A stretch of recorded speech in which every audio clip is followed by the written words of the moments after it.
The oath of office will now be administered to the Governor-elect, the Honorable Greg Abbott, by our Chief Justice, Nathan L. Hecht.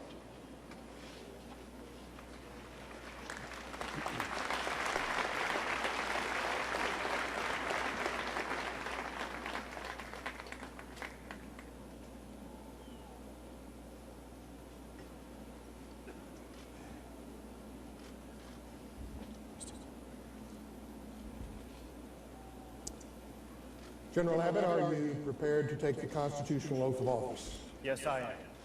And then with your left hand on your family Bible and on the Houston Bible, which governors have used for this oath of office since Sam Houston, and raising your right hand, repeat after me. I, Greg Abbott, do solemnly swear. I, Greg Abbott, do solemnly swear. That I will faithfully execute. That I will faithfully execute. The duties of the office. The duties of the office. Of Governor of the State of Texas. Of Governor of the State of Texas. And will to the best of my ability. And will to the best of my ability. Preserve, protect, and defend. Preserve, protect, and defend. The Constitution and laws. The Constitution and laws. Of the United States and of this state. Of the United States and of this state. So help me God. So help me God. Congratulations.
It is a distinct pleasure and a privilege to introduce to you His Excellency, the Governor of Texas, Greg Abbott.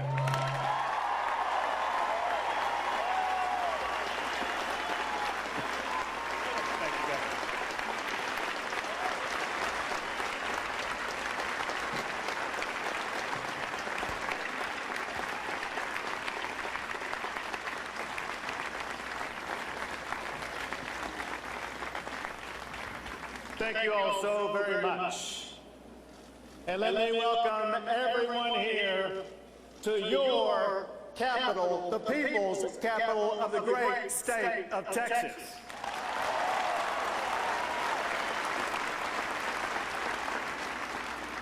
Texas is so great, we say the Pledge of Allegiance twice.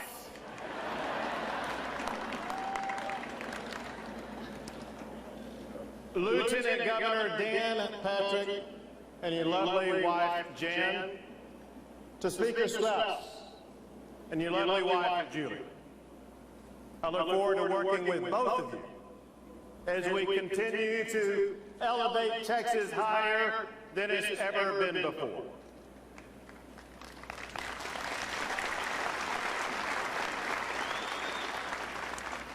To members of the Texas Senate and to members of the Texas House, to all elected officials and to members of the judiciary, and most especially to all of my fellow Texans, let me express my deepest gratitude to the people of this state for electing me governor of the greatest state in the United States of America.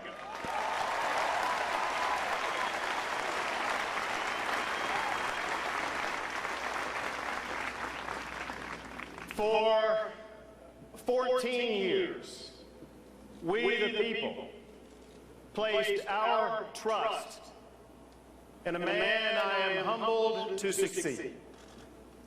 Along with his wife, Anita, he has been a faithful steward of the miracle that is Texas. And I thank Rick Perry for his unwavering leadership for this great state.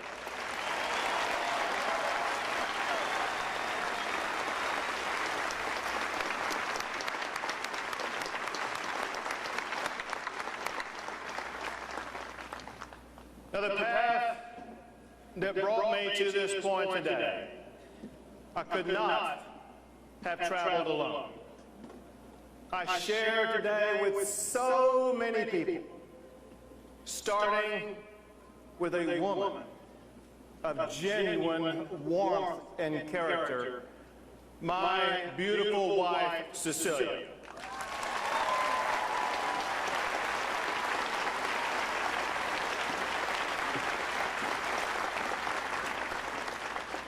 You know, something special about Texas is that we have been a blending of cultures from across the globe, even before we became our own nation. My wife represents that, as she has now made Texas history as the first Hispanic First Lady in the history of the great state of Texas.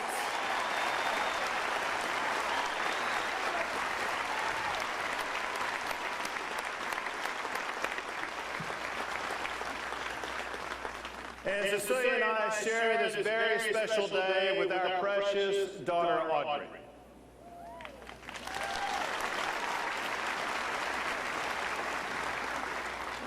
Audrey, it is through your eyes that we see the promise of the next generation of Texas.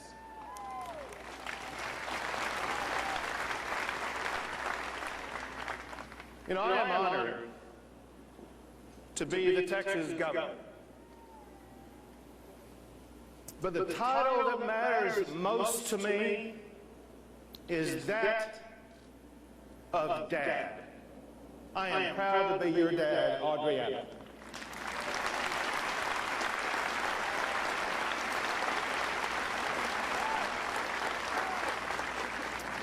Family is everything to us, as is shown by the legions of family members who are with us here today. I won't name them all, but I do want all of them to know how grateful I am for your love and for your support. I do, however, want to recognize my father-in-law, Bill Phelan,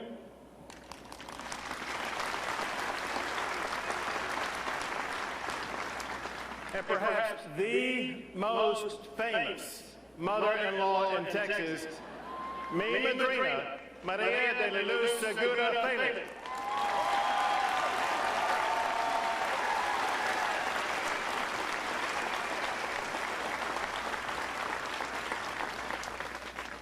And I also want to recognize Gary Abbott.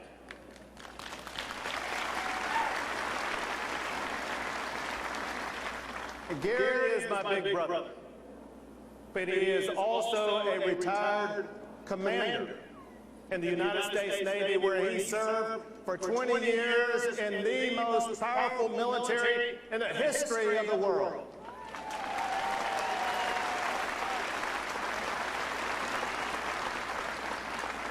So I want to say thanks to Gary and to every man and woman with us here today who has ever worn the uniform of the United States military.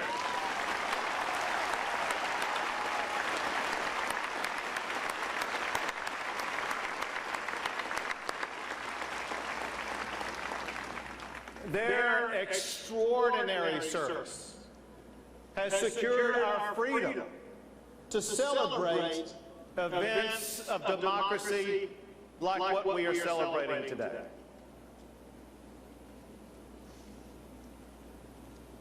But for me, let's face it, this moment was highly improbable.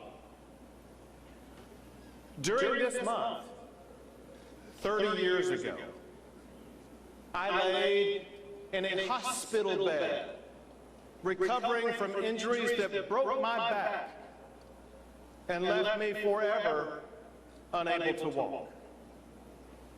The journey from that Houston hospital to the Texas governorship was possible because of two powerful forces. First is the grace of God.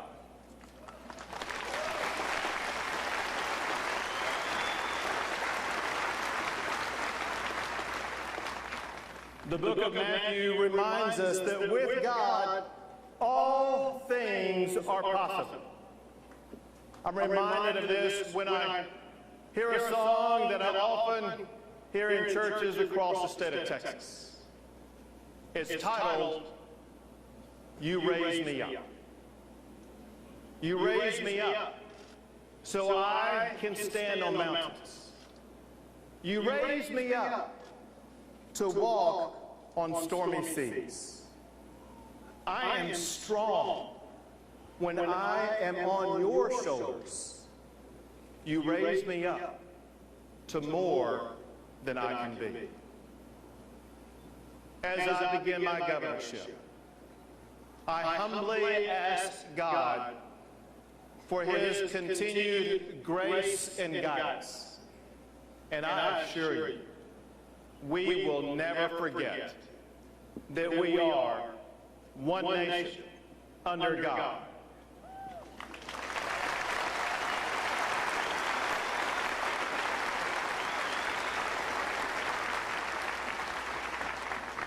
Now, the other powerful force that brought me from that Houston hospital to this inauguration is that I had the good fortune to live in the great state of Texas.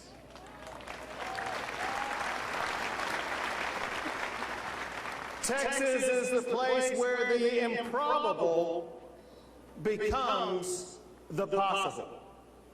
You know, go back in time and you realize that many people thought that it would be improbable that Texans would overcome the total devastation at the Alamo. And yet, the unyielding drive for independence that has always filled the hearts of Texans helped them go on to achieve victory at the Battle of San Jacinto, and thus began the legend Texas has become. To this day, Texas has been filled with legends who started humbly, but who succeeded spectacularly.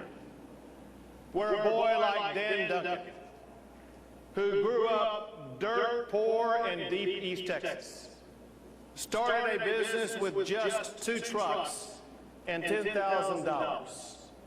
But with hard work and true Texas grit, he went on to become one of the wealthiest Texans ever.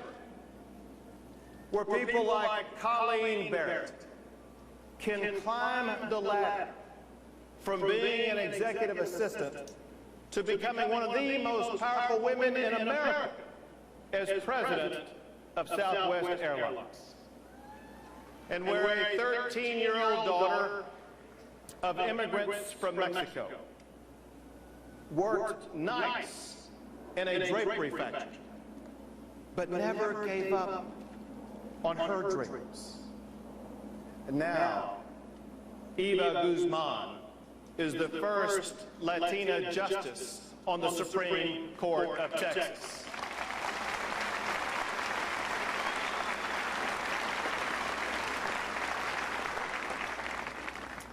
And Texas is where a mother from Wichita Falls, who, like so many mothers, chose to stay at home with her children and raise them and instill in them the values that she thought were important. And although now, today, she is in heaven with my dad, she's no doubt proud that her timeless love and devotion inspired her son to become the 48th governor of Texas.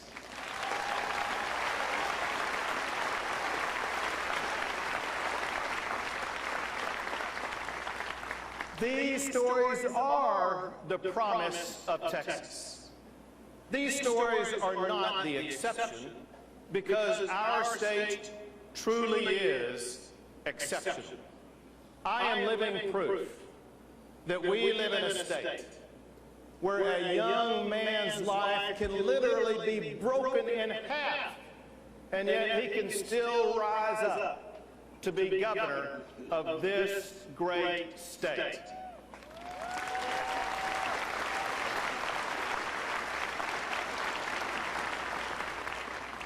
As governor, I will ensure Texas remains the state that ensures that brand of opportunity for every single Texan. Texas truly is the land of opportunity, the place where anyone can achieve absolutely anything. But as great as Texas is, there's more we must do. More for the families who are stuck in traffic. More for our parched towns, thirsty for water. More for parents who fear their children are falling behind in school. More for our employees who are searching for skilled workers. More for our veterans who return broken from battle.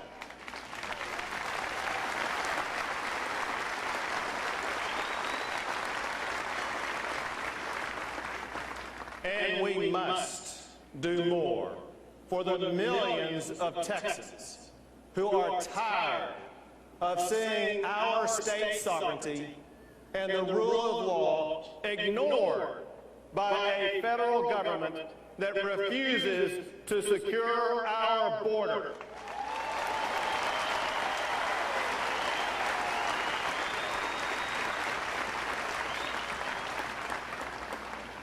As governor, I will ensure that we build the roads needed to keep Texas growing. Taxes raised for roads will be spent on building more roads here in Texas.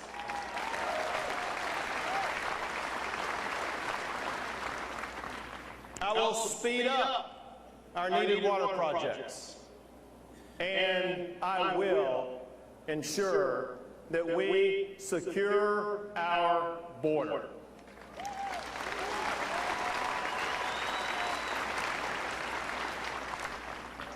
And it will come as no surprise that as governor, I will continue my legacy of pushing back against a Washington if they spend too much, regulate too much, or violate our state sovereignty.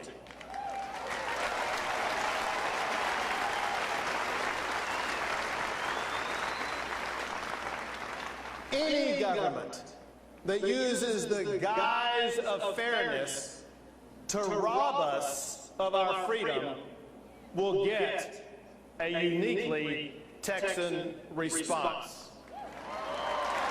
Come and take it.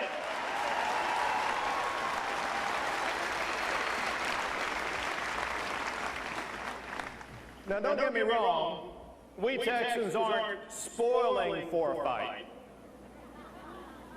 But we won't shrink from one when the cause is right.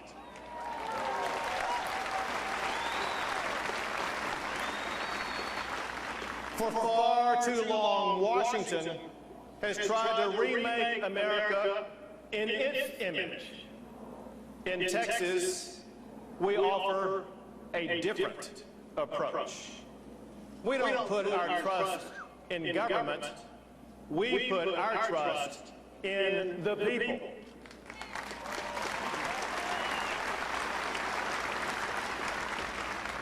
And we will never forget that the government is the servant of the people, not the other way around.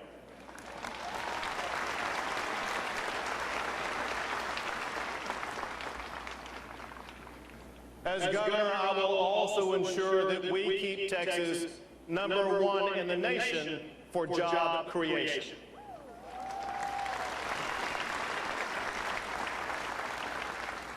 We will promote policies that limit the growth of government, not the size of your dreams.